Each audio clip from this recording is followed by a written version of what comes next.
দেব না। আমার traffic sergeant তো সারাক্ষণ রাস্তায় থাকে, আমি আইনি ক্ষমতাটা তার হাতে দিয়ে দিই না কেন? আমরা আইনি ক্ষমতাটা তার হাতে দিয়ে এসেছি। এখন যদি কার্যক্রমগুলো অব্যাহত থাকে, আমি মনে করি যখন একটা ব্যাংক সৃষ্টি হয়েছে তখন থেকে তো ট্যাক্স এক্সাম্পশনটা ছিল এটা আমার জানা মতে 2000 এবং কর রেয়াতের বিষয়টিও ছিল। এটি কি স্বার্থের দ্বন্দ্ব মনে করে? আপনাকে না কনটেক্সটটা মাথায় রাখতে হবে। তার মানে তো সেটা বৈধ হয়ে যায় না। অবশ্যই বৈধ হয়ে যায়। অবৈধ কেন সেটা আমাকে বুঝান না। আন্দোলন হয়েছে, সেই আন্দোলন কি আমরা সামলাই নাই? সেই আন্দোলন কি আপনি সামলে দিয়েছেন? এই শক্তির একটা পার্ট এখন হচ্ছে বিরোধী। আমরা সেই কাজটা করতে পেরেছি, তাদেরকে আমরা মেইন স্ট্রিম হতে দেই নাই। তাহলে আপনিও তো প্রশ্ন করতেছেন, আপনাকে তো গ্রেফতার করা হয়নি। কত টাকা দেশের বাইরে পাঠিয়েছে? ও, আমি কত টাকা পাঠিয়েছি তো আমি যাই। নয়নাদিত্য আর আমাদের সাথে আজকের মুখোমুখিতে যুক্ত হয়েছেন সাবেক অন্তর্বর্তীকালীন সরকারের উপদেষ্টা সৈয়দা রিজওয়ানা হাসান। আপা, আপনাকে স্বাগত।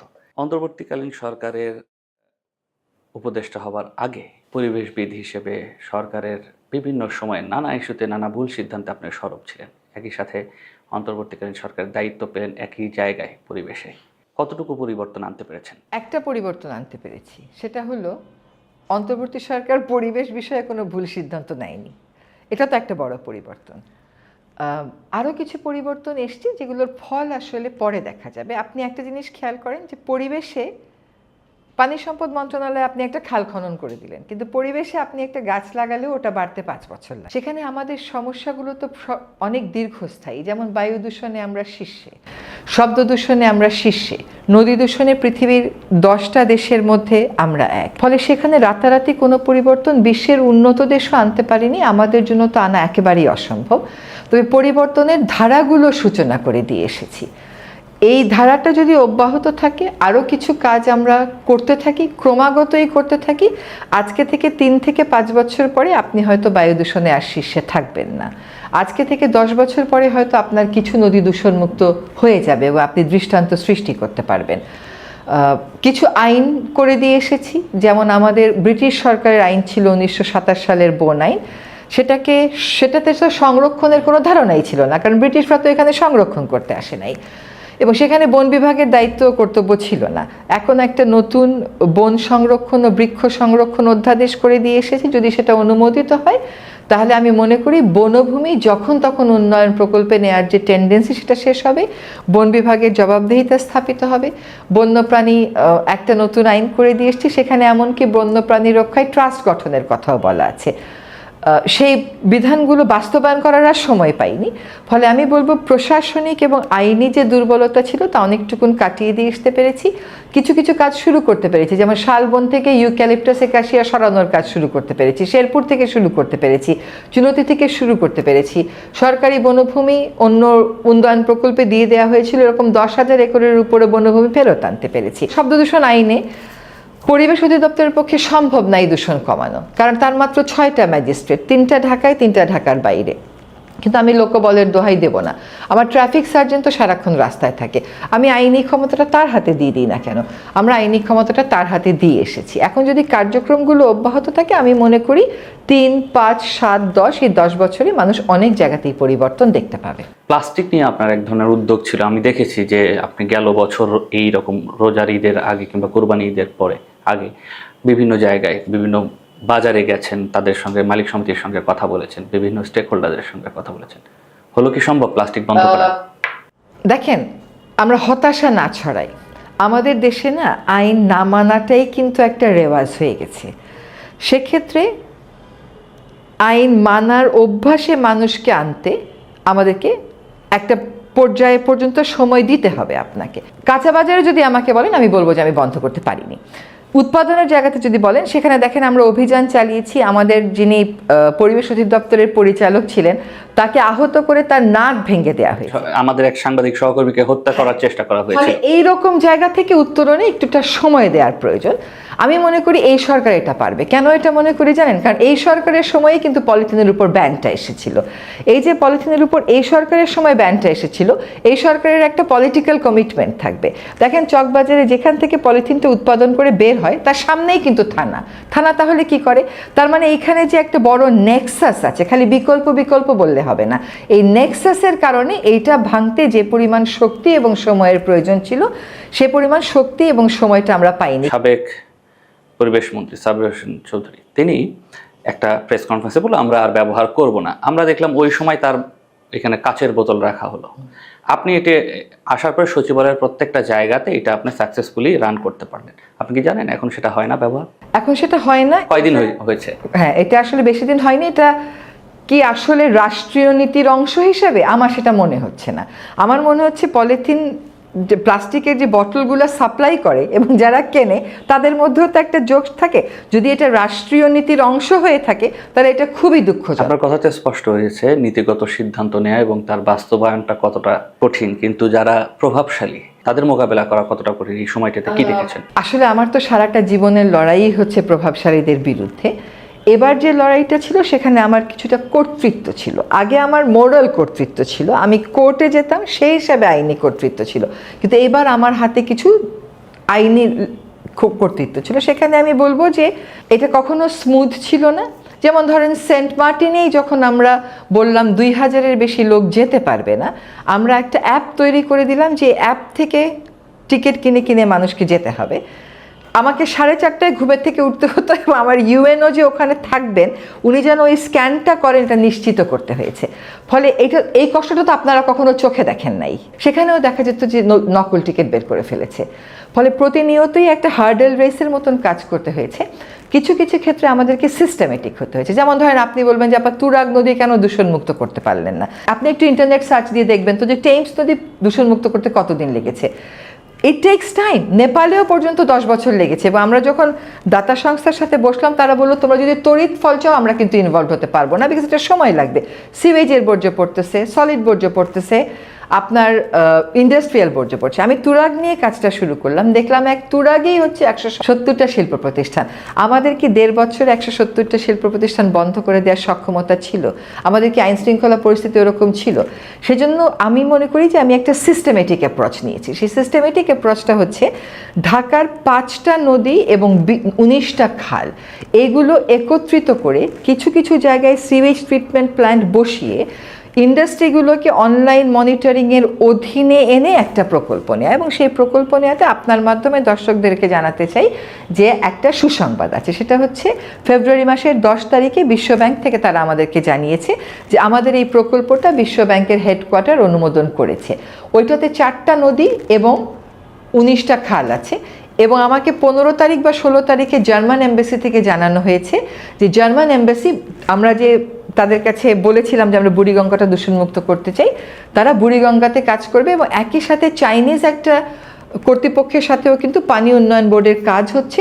তো এখন শুধু বাংলাদেশ পর্যায়ে কিছু আনুষ্ঠানিকতা বাকি। এটা একনেকে যদি পাস হয়ে যায় এবং এগ্রিমেন্টটা সাইন হয়ে যায় তাহলে কাজটা শুরু হয়ে যায়। মার্টিন নিয়ে আপনি একটা সিদ্ধান্ত নিলেন দায়িত্ব নেওয়ার তারপরে এটা নিয়ে নানা মহলের এক ধরনের প্রেশার তৈরি হলো যে সেন্ট মার্টিন নিয়ে আসলে কি হচ্ছে, ওইখানে ঢুকতে দেওয়া হচ্ছে না।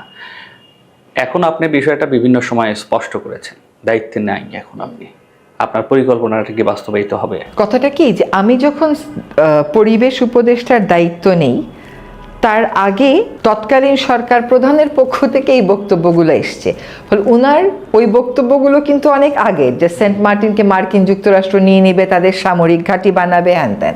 কিন্তু আমি যখন দায়িত্ব নিলাম তখন আমি সেন্ট মার্টিন, উনি কি বললেন ওটা আমার বিবেচ্য বিষয় না, কারণ ওর সাথে যে বাস্তবতার কোনো সম্পর্ক নাই। এটা এমনকি মার্কিন দূতাবাস থেকেও বিবৃতি দিয়ে স্পষ্ট করা হয়েছে। আর যারা বিশেষজ্ঞ তারা দেখিয়েছেন যে একটা সামরিক ঘাঁটি করতে 40,000 হেক্টর জমি লাগে। এখানে আছেই সর্বসাকুল্যে 4,300 হেক্টর জমি, আর এর উপরে বালু, নিচে হচ্ছে কোরাল। এখানে তো সামরিক ঘাঁটি চাইলেও আপনি করতে পারবেন না।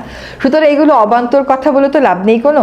2016 সাল থেকে বলা হচ্ছে যে সেন্ট মার্টিনে পর্যটন নিষিদ্ধ করা হবে, রাত্রিযাপন নিষিদ্ধ বলা হয়েছে।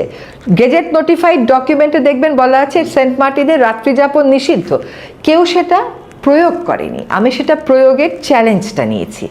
যখন আমি প্রয়োগের চ্যালেঞ্জটা নিলাম তখন ওই আগের সরকারের ওই বক্তব্যগুলোর সাথে ওই জাহাজ মালিক আর হোটেল ব্যবসায়ী যারা কেউই সেন্ট মার্টিনের না, তারা এই আওয়াজ শুরু করলো। এবং দেখবেন আমার যে কোনো রিল, নানান রিল তো হয় আজকে, গিয়ে ওখানে পাথর ব্যবসায়ীরা, জাহাজ ভাঙা ব্যবসায়ীরা, চামড়া ব্যবসায়ীরা, এই সেন্ট মার্টিনের ব্যবসায়ীরা নানান রকম নেতিবাচক কমেন্ট করতে থাকে।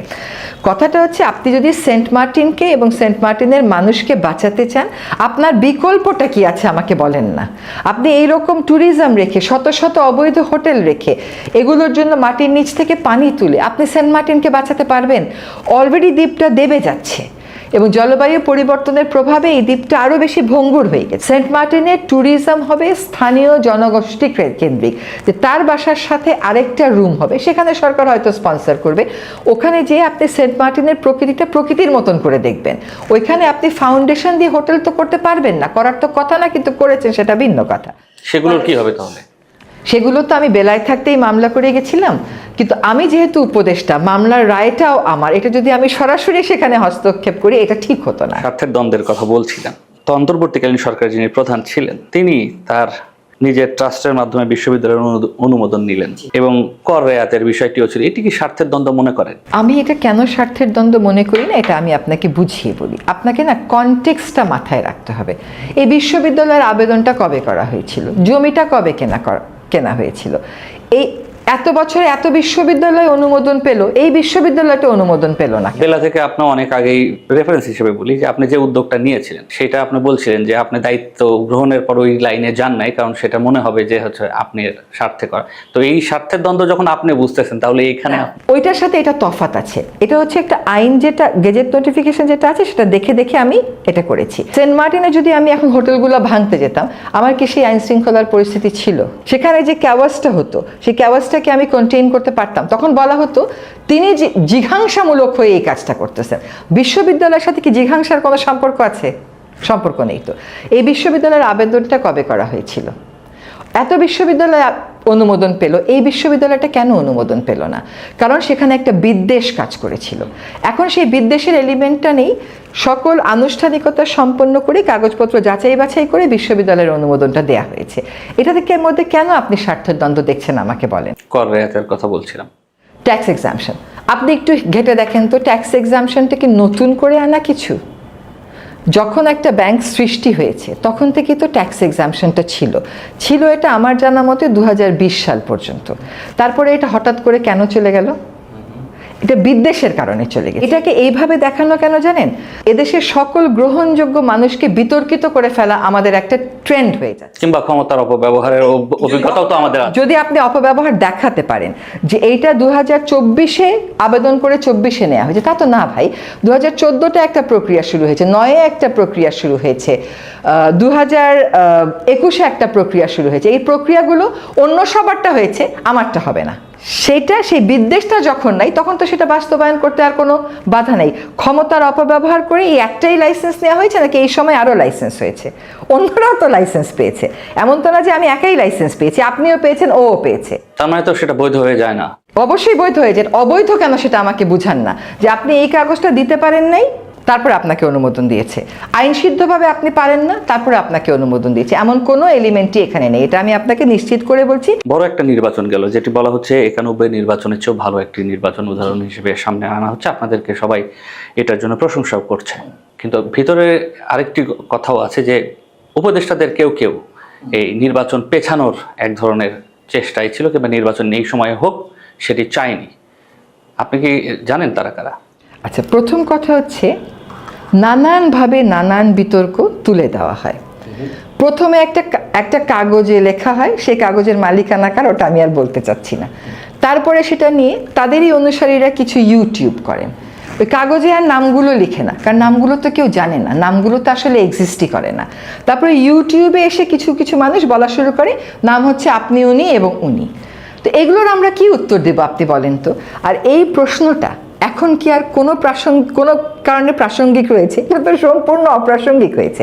যদি আপনি কোনো একটা উপদেষ্টার কথায় আপনার মনে হয়ে থাকে যে ওই উপদেষ্টার ওই কথাটাতে আমার মনে হয়েছে যে এই উপদেষ্টা নির্বাচন পিছাতে চায়, তাহলে আপনি বলতে পারেন। এরকম কোনো কথাও তো কেউ বলতে পারছে না। কিচেন ক্যাবিনেটের কথা বলা হচ্ছে। কিচেন ক্যাবিনেটটা একটা সিদ্ধ জিনিস, যেমন একটা বড় প্রসেস। এখন ধরেন একটা মন্ত্রিসভা হয়েছে 49 জন এবং 10 জন, সব বিষয়ে তো এত বড় গ্রুপে কথা বলা হবে না, কিছু কিছু বিষয়ে ছোট ছোট কিছু গ্রুপে কথা বলা হবে। সেটাকেই হয়তো কিচেন ক্যাবিনেট হিসেবে বলার চেষ্টা করা হচ্ছে। একজন উপদেষ্টার এই বক্তব্যটা আমি শুনেছি, কিন্তু উনি আবার বলেছেন যে উনি ওরকম কোনো মিটিংয়ে কখনো যাননি, কাজে উনি বলতে পারেন না যে ওই রকম মিটিং ওখানে কারা ছিল। তো এটা খুব একটা ভেগ কথা হলো না? এটা আমার মনে হয় যে আরেকটু দায়িত্ব নিয়ে বা একটু স্পষ্ট করে বললে হয়তো ভালো হতো। এবং তাকে ডাকাও হতো না, এটাও বলেছে। কোন বিষয়ে তাকে ডাকা হতো না? নৌ পরিবহন বিষয় সংক্রান্ত কোনো মিটিংয়ে তাকে ডাকা হয়নি এমন হয়েছে? শ্রম সংক্রান্ত কোনো মিটিংয়ে তাকে ডাকা হয়নি এমন হয়েছে? তা তো হয় নাই। সবাইকে তো সব বিষয়ে ডাকা হবে না। আমার পরিবেশ বিষয়ে আমাকে প্রয়োজন হলে ডাকা হতো, প্রয়োজন না হলে ডাকা হতো না। বিষয়টা কি এইরকম যে হচ্ছে কিছু উপদেষ্টা যারা হচ্ছে সকল সিদ্ধান্তেই থাকতেন, আর কিছু উপদেষ্টা আছেন যারা তাদের মন্ত্রণালয়ের সিদ্ধান্তগুলোতে, তাদের এরিয়ার সিদ্ধান্তগুলোতেই থাকতো, এটাকে কি কিচেন ক্যাবিনেট বলা হচ্ছে, যারা সমস্ত মিটিংয়ে থাকতো? আইন নীতি পলিসি সংক্রান্ত সকল সিদ্ধান্তই কিন্তু আসলে ক্যাবিনেটে হতো, কাজে সেখানে সকলেই থাকতো। মন্ত্রণালয় সংক্রান্ত মিটিংগুলোতে তেমন আসলে মন্ত্রণালয় স্পেসিফিক খুব বেশি মিটিং হতো না, সেখানে হয়তো আমরা থাকতাম। আপনি হয়তো এইটুকুন বলতে পারেন যে কোঅর্ডিনেশনটা কুড বি বেটার, কিন্তু এইটা যদি বলে দেওয়া হয় যে মূল সিদ্ধান্তগুলো ছোট একটা গ্রুপ নিত, তাহলে কিন্তু স্পষ্ট করতে হবে যে মূল সিদ্ধান্তগুলো কোনগুলো ছিল। তবে এটা ঠিক কোনো কোনো বিষয়ে হয়তো কারোর উপর একটু বেশি ভরসা করা হতো, হয়তো তাদেরকে আলোচনা করা হতো, কিন্তু কিচেন ক্যাবিনেটের সিদ্ধান্ত হতো, এই সিদ্ধান্ত মূল ক্যাবিনেট জানতো না। আমার ভাই এই জাতীয় কোনো অভিজ্ঞতা হয়নি। বরং ইলেকশন সংক্রান্ত যে কোনো আলোচনাতে, ধরেন ইলেকশন কমিশন একটা ল প্লেস করতে চাচ্ছে, দেখতাম যে উনি আসলে সবসময় ফ্লোর অকিউপাই করে রাখতেন, এবং ওনার অনেক আলোচনাতে কিন্তু আমরা অনেক ঋদ্ধ হয়েছি। কিন্তু উনি বলেছে যে নির্বাচন কিংবা নির্বাচন রিলেটেড কোনো আলোচনা, নির্বাচন রিলেটেড কোনো আলোচনা কোনো উপদেষ্টাই করবে না। নির্বাচন রিলেটেড যাবতীয় কাজ করবে ইলেকশন কমিশন। ইলেকশন কমিশন একবার একটা বিজ্ঞপ্তি দিয়ে দিল হ্যাঁ ভোট প্রচারণা সংক্রান্ত, যখন আমরা সবাই হ্যাঁ ভোটের পক্ষে অবস্থান নিলাম এবং প্রচারণা শুরু করলাম, এমনকি ইলেকশন কমিশন সম্পূর্ণ স্বাধীনভাবে ওই নিষেধাজ্ঞাও আমাদের উপর দিয়ে দিল। তাহলে তো সেখানে আরেকটা প্রশ্ন আসে, তাহলে উপদেষ্টারা যে এতদিন প্রচারণা করলো হা ভোটের পিছনে, তার কিসের বেসিসে? না, উপদেষ্টারা প্রচারণা কেন করতে পারে এটা আমরা বলে বুঝিয়েছি, কারণ বিশ্বের অনেক দেশেই সরকারগুলো যখন একটা গণভোট হয় সেটার পক্ষে অবস্থান নেয়। এটা নিয়ে খামাখা জলঘোলা করার কোনো সুযোগ নাই। ভবিষ্যৎ হোক নিরাপদ, বিনিয়োগ হোক বিশ্বস্ত, আর আমার পছন্দ সল্ট বে। ওয়েলকাম টু সল্ট বে। দ্বিতীয়ত হচ্ছে আমরা যেটি দেখলাম যে আপনারা যখন 5 আগস্টের পর আপনারা ক্ষমতায় আসলেন, 8 আগস্টে, তারপর সবচেয়ে বড় চ্যালেঞ্জ ছিল মব সারা দেশে বিভিন্ন ফরম্যাটে। এর মধ্যে যেটি আসলো, মাজার আসলো, বাউলদের উপর নির্যাতন আসলো, নারীদের নিয়ে নানা ধরনের কটূক্তি করা শুরু হলো। ওই সময় আপনারা কিভাবে ট্যাকেল করেছেন? আসলে কি ছিল আপনার? ভাই ওই সময়টা না খুব স্ট্রেসফুল গেছে আমাদের জন্য। ফার্স্ট হচ্ছে কি, মানে 5 তারিখে তো আগের সরকার প্রধান চলে গেলেন পালিয়ে, তারপরে যে দায়িত্ব আমাদের উপর আসতে পারে এটাও তো আমরা জানতাম না। আমি আপনাকে বলি, 8 তারিখে সন্ধ্যা 6টা 10-এ আমি আমার কম্পিউটারে বসে বেলার জন্য একটা পিটিশন ড্রাফট করছি। আমি 6টা 10-এ আমার মনে আছে, কারণ নামাজের সময় ঠিক 6টা 15 কি 17-তে আমার কাছে একটা ফোন আসলো যে আপনাকে আসতে হবে। সো আমরা কেউই তো নিজেদের প্রতিষ্ঠানও গুছিয়ে যাওয়ার সুযোগটা পাইনি। দেখেন, এইগুলো আমরা যারা অন্তর্বর্তী সরকারে ছিলাম, আমাদের সারা জীবনের স্ট্যান্ডের এগেইনস্টে এই কাজগুলো হচ্ছিল, ফলে আমাদের জন্য এগুলা এক্সট্রা প্রেশার ছিল, এক্সট্রা স্ট্রেস ছিল। একদিকে হচ্ছে মূল্যবোধের চাপ, যেটা আমরা নিজেরা ধারণ করি, আরেক দিকে হচ্ছে বিদ্রোহের বা বিশৃঙ্খলার চাপ। এই দুটোকে আমাদের ব্যালেন্স করে পরিস্থিতিগুলো নিয়ন্ত্রণে আনতে হয়েছে। আপনি নারীদের ব্যাপারে কটূক্তি বলবেন, আমি আমার 31 বছরের কর্মজীবনে, মানে 2024-এর অগস্ট পর্যন্ত বলছি, এইরকম নারী বিদ্বেষী বক্তব্য শুনিনি। এখন দেখবেন আমার যে কোনো রিলের নিচে কত জঘন্য ভাষায়, শুধুমাত্র আমি নারী হওয়াতে আমাকে ওভাবে অ্যাটাক করে কথা বলে। সমাজে যে এরকম একটা গোষ্ঠী আছে যারা নারীর সমান অধিকারের বিরুদ্ধে সবসময়ই কথা বলে, এটা আমরা ভুলে গেলে চলবে না। এই গোষ্ঠী কিন্তু এমন না যে নতুন করে উত্থান হয়েছে। আপনি 1/11 সরকারের কথা মনে করেন, তত্ত্বাবধায়ক সরকার, তার আগেও কিন্তু মনে আছে যে এর আগের বিএনপি সরকারের সময় নারী নীতিই গোপনে বদলে দেওয়া হয়েছিল। সো এই শক্তি কিন্তু সবসময় সমাজে আছে। আমাদের সময় যেটা হয়েছিল যে তারা বিশৃঙ্খলা করেছিল, এবং এক পর্যায়ে কিন্তু তারা ক্ষমা চেয়েছে। যখন নারী নেতৃবৃন্দ চিঠি লিখেছে, লিগ্যাল নোটিশ দিয়েছে, এবং সরকারও তাদের সাথে কথা বলেছে, সে পর্যায়ে কিন্তু তারা ক্ষমা চেয়েছে। কারণ ক্ষমার ভাষা গ্রহণযোগ্য কি গ্রহণযোগ্য না সেটা ভিন্ন কথা। একটা জিনিস মনে রাখতে হবে যে অন্তর্বর্তী সরকারের সাথে নারীবাদী নারীবাদের কোনো বিরোধ নাই, নারী বিরোধী যে শক্তিটা আছে সেটা অনেক বেশি উগ্রভাবে মাথাচাড়া দিয়ে উঠেছিল। আমরা নারীর সংস্কার কমিশনের রিপোর্ট তো গ্রহণ করেইছি, আমাদের যদিও সময় খুব কম ছিল তারপরেও আসলে পারিবারিক ক্ষেত্রে নারীর উপর যে সহিংসতা হয়, কর্মক্ষেত্রে যে সহিংসতা হয়, সেটার ব্যাপারে দুটো আলাদা করে আইন করে নিয়েছে। এখন যদি হয় যে সম্পত্তিতে নারীর সমান অধিকার, এইটা আসলে একটা পলিটিক্যাল কনসেনসাস বিল্ডিং এর বিষয়। অন্তর্বর্তীকালীন সরকার কোনোভাবে উগ্রবাদী যারা আছেন তাদেরকে সুযোগ দিচ্ছেন কিনা, তার বড় কয়েকটি উদাহরণও তারা আনতে চান, কিংবা ওই সময় আপনিও জানেন আসছে যে জেল থেকে অনেক জঙ্গি ছাড়া পেয়ে গেছে, যারা একদমই উগ্রবাদী যাদের চিহ্নিত তাদেরকে ছেড়ে দেওয়া হয়েছে, তারা মাঠে ঘোরাফেরা করতে পারছে। আমাদের উপর চাপের আসলে কোনো শেষ ছিল না, কিন্তু কথা হচ্ছে কি জানেন, আমাকে একটা প্রশ্নের উত্তর দেন তো, অন্তর্বর্তী সরকারের কি লাভ উগ্রবাদীদের সাথে সখ্যতা করে? একটা লাভ দেখাতে হবে তো। অন্তর্বর্তীকালীন সরকারের কোন উপদেষ্টাটা তার জীবনের কোনো কর্মকাণ্ডে এটা বুঝিয়েছে যে আমরা না আসলে উগ্রবাদের পক্ষে? এটা তো না, এটা নানা ওই যে রাজনৈতিক ব্যাখ্যা হয় তো, নানান রকম ব্যাখ্যা খুব সহজেই টেনে ফেলা যায়। ফলে এটা সত্য কথা যে অনেককে আটকে রাখা যায়নি, তার কারণ হচ্ছে যেমন শীর্ষ সন্ত্রাসী, এটা কেবল কিন্তু উগ্রবাদীদের ক্ষেত্রে প্রযোজ্য না, শীর্ষ কিছু সন্ত্রাসীও মুক্তি পেয়ে গেছে। এটা নিয়েও আমরা মিটিং করেছি, কথা বলেছি যে এখন এটার ফলটা কি হবে। আইন শৃঙ্খলার তো এমনিতেই এত নাজুক অবস্থা, বলে সেখানেও কিন্তু পরবর্তীতে আমরা ব্যবস্থা নিয়েছি। একটা শক্তি আছে, সেই শক্তি এর আগেও নারী নীতি বদলে দিয়েছে। হ্যাঁ, সেই শক্তি আমাদের সময়ে কোনো নীতি বদলাতে পেরেছে যেটা নারী শক্তির একটা পার্ট এখন, সেই শক্তির একটা পার্ট, সেটা সেই শক্তির একটা পার্ট যদি বিরোধী দল হয়েও থাকে, আমার এবং আপনার কাজ হবে তাদের রাজনীতির যেটুকুন অংশ নারীবাদের, নারীর ক্ষমতায়নের, নারীর সমান অংশগ্রহণের বিরুদ্ধে, সেইটুকুন নিয়ে কাজ করা। কখনো যেন এই জাতীয় শক্তি মেইন স্ট্রিম না হতে পারে, আমরা সেই কাজটা করতে পেরেছি, তাদেরকে আমরা মেইন স্ট্রিম হতে দেই নাই। ভবিষ্যৎ হোক নিরাপদ, বিনিয়োগ হোক বিশ্বস্ত, আর আমার পছন্দ সল্ট বে। Welcome to Salt Bay. মাননীয় রাষ্ট্রপতি শাহাবুদ্দিন থাকুক, উনি এটি অন্তর্বর্তীকালীন সরকার চায়নি, এরকম কি? অনেক ক্ষেত্রে সরকার হয়ে অনেক বিষয়ে আমরা কথা বলতে পারি নাই, হ্যাঁ, এখনো সেটা বলা উচিত না। কারণ হচ্ছে কি, আমরা একটা শপথ নিয়েছি যেখানে কিছু গোপনীয়তার শপথ আমাদের আছে। আপনি কি দেখেন নাই যে রাষ্ট্রপতির পদত্যাগ চেয়ে সড়কে আন্দোলন হয়েছে? আন্দোলন হয়েছে। সেই আন্দোলন কি আমরা সামলাই নাই? সেই আন্দোলন কি আপনি সামলে দিয়েছিলেন? ওটা তো আমাদেরকেই সামলাতে হয়েছে।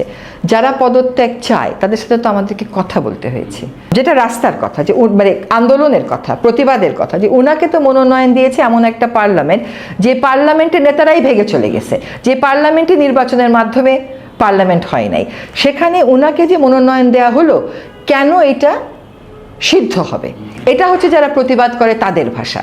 সংবিধানের ভাষা তো তা না। সংবিধান মেনে তো আর গণ আন্দোলন হয় না, সংবিধান মেনে আপনারা ক্ষমতা নিয়েছেন সংবিধান। একটা কথা শুনেন, সংবিধান মেনে আমরা নিয়েছি এবং আমরা যতটুকু সম্ভব সাংবিধানিক যতটুকু সম্ভব ধারাবাহিকতা রেখেছি। তাহলে এই প্রশ্ন এখন অপ্রাসঙ্গিক যে আমরা চাইনি। আমরা যদি চাইতাম তাহলে অনেক কিছু হতে পারত, কিন্তু আমরা এখানে রাজনৈতিক দলগুলো কি চায় সেটা বুঝবার চেষ্টা করেছি, প্রতিবাদী শক্তিও কি চায় সেটাও বুঝবার চেষ্টা করেছি, কিন্তু আমরা চাইনি যে এমন একটা ক্রাইসিসে আমরা যাই যেটা এক্সিস্টিং ক্রাইসিসটাতে আরেকটা কিছু পয়েন্ট আমাদের, সেটা মিনিমাইজ করার পার্ট হিসেবে কি আপনারা ওই যে রাষ্ট্রপতির ছবি নামিয়ে ফেলা বিভিন্ন এমবেসি থেকে, প্রতিষ্ঠান থেকে, এটা অংশ ছিল? এটা তো উনি বলেন, কিন্তু উনি তো নাম বলেন না। মানে আমাদের বিরুদ্ধে যেহেতু আর কোনো বদনামি দেখাতে পারছে না, ঘুরে ফিরে এই সমস্ত বিতর্ক, এটা বিতর্কেরই বা কি আছে?